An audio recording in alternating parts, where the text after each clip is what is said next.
কলকাতার আহিটলায় অবস্থিত মোটা মহাদেব মন্দির, বুড়ো শিব মন্দির নামেও খ্যাত। প্রায় 50 ফিট লম্বাই মন্দিরটি একটি বটগাছের শিকড় দ্বারা আবৃত। হাটখোলার প্রভাবশালী দত্ত পরিবারের বংশধর রসিকলাল দত্ত ও জওহরলাল দত্তের তত্ত্বাবধানে এই মন্দিরটি তৈরি হয়।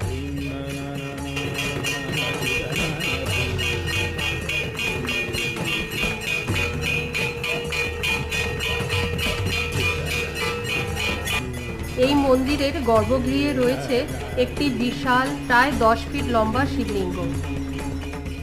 ভোর 5টার শ্রদ্ধাপূর্ণ আরতির পর ভক্তরা নিজের মতো করে পুজো করতে পারে মহাদেবের এবং আলিঙ্গনও করতে পারে।